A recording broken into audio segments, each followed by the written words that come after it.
Josh Howell registered for the BMW Charity Pro-Am under a false handicap index. That according to an anonymous yet highly trusted source, Josh Howell was receiving 5 handicap shots per day. Josh Howell's individual scores each round are not available. All we have at our disposal are David Coker's rounds, and it appears that this account was created approximately 1 month before the BMW Charity Pro-Am. 0.9 handicap index. This Joshua Howell is the only Joshua Howell in the state of Utah. This handicap index is the handicap index that belongs to the Josh Howell. Breaking news right now in the world of golf, as tournament officials have officially cracked wide open one of the most calculated cheating scandals the sport has ever seen.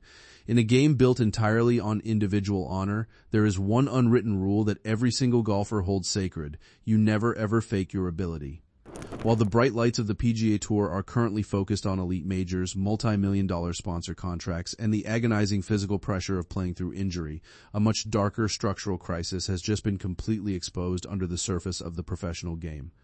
Golf is a sport that relies on a delicate meritocracy, where a single stroke can define a career, and a compromised score can destroy a tournament's entire legacy. But what happens when that foundational trust is completely shattered by a single competitor? It forces tournament officials to do the unthinkable, and it brings us directly to the shocking fallout just finalized by tour executives, where an absolute institutional meltdown has left a championship leaderboard in complete ruin. To truly understand how deep this deception goes, we have to travel back to the first week of June 2026 to South Carolina, at the prestigious BMW Charity Pro-Am presented by TDS-YNEX.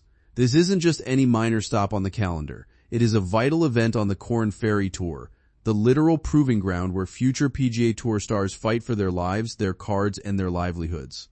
In these events, the professional tournament runs concurrently with a high-stakes amateur division known as the X3 division. Corporate executives, celebrities, and wealthy amateurs pay tens of thousands of dollars for the ultimate privilege, to pair up with a professional golfer, step inside the ropes, and compete in a net scoring format where their official handicaps are used to level the playing field. Enter an amateur player by the name of Josh Howell. When Howell signed his registration papers to enter the field, he declared an official handicap of 5.0 registered out of the Wyoming State Golf Club. On paper, a 5.0 handicap is a solid, respectable amateur golfer. It means you shoot somewhere around 75 to 79 on a good day. It means you're good, but you're absolutely prone to mistakes, missed greens, and double bogeys. When tournament officials paired Josh Howell with rising Corn Ferry Tour professional David Coker, it looked like a standard, well-balanced team. What happened next over the next 3 days didn't just turn heads, it caused a complete system-wide shockwave through the entire facility. On day 1, playing at the demanding country club of Spartanburg, professional David Coker had a rough, grinding day. He shot a 1 over par 71. In a professional field, a 71 leaves you languishing near the bottom of the pack. But when the official scorecards were submitted to the tournament office that afternoon, the team of Coker and Howell didn't turn in a 1 over par. Thanks to Josh Howell's massive 5 handicap net stroke allowance, their team posted a mind-blowing 6 under par 64. Howell was seemingly playing out of his mind, contributing net birdie after net birdie, carrying a touring professional on his back. But day 2 at Thornblade Golf Club is where the illusion began to completely dissolve into pure absurdity. David Coker struggled even harder, firing a 3 over par 74, a score that officially caused him to miss the professional cut for the weekend. Normally, when a pro misses the cut, their week is over. They pack their bags, load up their courtesy car, and head to the next town. But because of the Pro-Am format, Coker was forced to stay in South Carolina for Saturday's final round. Why? Because his amateur partner Josh Howell had just single-handedly blitzed the golf course, pouring in 5 gross birdies to secure a team score of 9 under par 62. By the time Sunday's final round wrapped up, the leaderboard looked completely broken. The team of David Coker and Josh Howell hadn't just won the tournament. They had completely decimated the field, turning in a final round 12 under par 59 to finish the event at an impossible margin. They claimed the championship by a staggering 9 shots. In professional golf, a 9-shot victory is a mathematical anomaly. It almost never happens in a legitimate net competition because the handicap system is designed specifically to prevent it.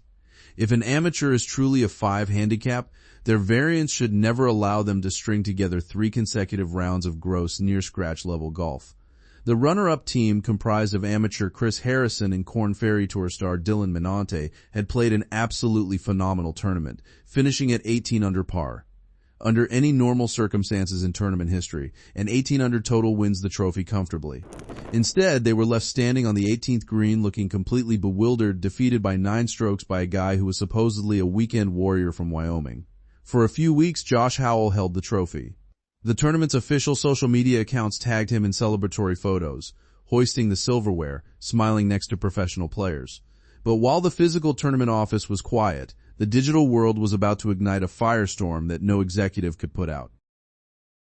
The turning point came on June 17, 2026, when an independent golf analyst on X, operating under the handle Duller or Yip Strickler, decided to pull the thread on this historic 9-shot anomaly. Strickler didn't just look at the leaderboard. He logged into the United States Golf Association's official handicap database to see exactly who this 5 handicap savior from Wyoming really was. What he uncovered was a digital trail so calculated and damning that it left veteran organizers completely speechless. Upon reviewing the Josh Howell account registered at the Wyoming State Golf Club, Strickler noticed immediate, glaring red flags. The account had been created exactly 1 month prior to the start of the BMW Charity Pro-Am. Worse yet, the account only had 5 total rounds posted to its history, just enough to establish a bare minimum compliant index of 5.0 before the tournament's registration deadline locked. It was a perfectly sanitized, completely synthetic profile designed for one specific purpose: to enter a net scoring tournament with an artificially inflated number. But the real bombshell dropped when Strickler widened his search parameters. He ran the data across neighboring states and uncovered a second, completely separate profile under the name Joshua Howell. This account wasn't registered in Wyoming. It was registered out of the prestigious Soldier Hollow Golf Club in Midway, Utah. And the handicap on that account? A plus 0.9 plus 0.9.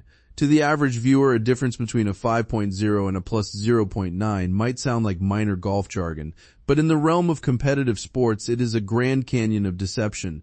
A plus 0.9 means you are better than scratch. It means you do not receive extra strokes on a golf course, you actually have to give strokes back to the course. A plus 0.9 golfer is an elite tier player, capable of competing in state amateurs, college tournaments, and minor league professional mini tours. By registering with his synthetic 5.0 Wyoming profile instead of his legitimate plus 0.9 Utah profile, Josh Howell gave himself a massive, illegal 6-stroke advantage per round over a 3-day tournament. That equals an artificial systemic buffer of 18 shots. When you look at the final leaderboard through the lens of this discovery, the mystery of the 9-shot victory instantly evaporates. It wasn't a miracle week of hot pudding or standard amateur variance. It was a scratch plus elite golfer playing from the tournament boxes of a 5 handicap, completely weaponizing the net scoring system to steamroll an entire field of honest competitors who never stood a chance. Strickler's public investigation went viral within hours, racking up millions of impressions across golf social media. Fans were outraged, players were furious, and the entire tournament's integrity was hanging by a thread.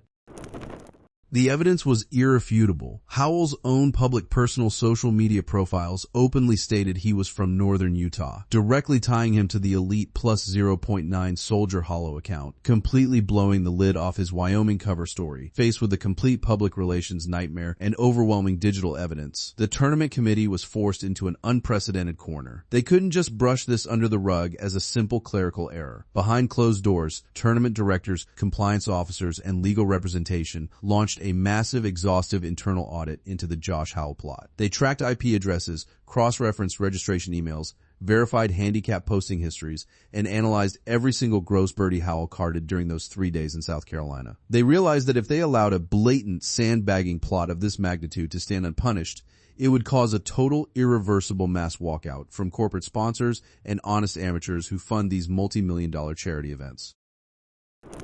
On July 6, 2026, the hammer officially dropped. The BMW Charity Pro-Am Tournament Office released a blistering historic public statement that sent shockwaves through the entire competitive golfing community. They announced that following a thorough, extensive review of verified information, Josh Howell had been officially disqualified, stripped of his title, and erased from the tournament's history. The tournament organizers completely rewrote the record books, stripping the trophy from Howell and officially declaring Chris Harrison and professional Dylan Minante as the rightful, legitimate 2026 champions at 18 under par. But the statement didn't stop there. In a desperate attempt to salvage the psychological soul of the tournament and appease furious corporate partners like TD SignX and BMW, executives announced a total overhaul of their competitive frameworks. They openly admitted the system had failed, stating, "Moving forward, we are implementing enhanced registration review procedures and additional handicap verification protocols to help ensure an equitable playing field for every professional, celebrity, and amateur participant." While tournament officials scrambled to put out the fire, the fallout behind the scenes has been absolute chaos. The Korn Ferry Tour, when reached for comment by major international publications like Golf Monthly, completely clammed up, issuing a strict no-comment policy as their legal teams evaluate the broader systemic liabilities. Josh Howell has gone into total digital hiding, completely refusing to issue a public statement or offer any explanation for the double profile setup as he faces the reality of becoming a total social pariah in the competitive golf community. What makes the Josh Howell plot so explosive is the timing. It didn't happen in a vacuum. The raw, unvarnished reality of professional golf in 2026 is that the traditional mask of polite, aristocratic camaraderie has been completely ripped away. From the lower-tier deception of the Josh Howell sandbagging plot to the explosive locker room rages of Wyndham Clark and the administrative panic surrounding Brooks Koepka, the sport is undergoing a massive systemic identity crisis. When an elite amateur player feels entitled enough to manufacture a fake digital identity, create a shell handicap profile, and steal a historic victory by 9 shots, it exposes a deeper truth. The ultimate honor system that golf has bragged about for centuries is failing. The modern game is no longer just a test of skill on the fairways. It has transformed into a volatile, high-stakes battleground of ego, finance, digital exposure, and fiercely guarded secrets. Tournament officials are no longer just setting up golf courses. They are running around the clock conducting unprecedented investigations, issuing lifetime bans, updating security protocols, and writing massive legal dossiers just to keep the entire sport from a final definitive collapse. The era of comfortable dominance and polite nods is officially dead. That's it for today, folks. See you in the next video.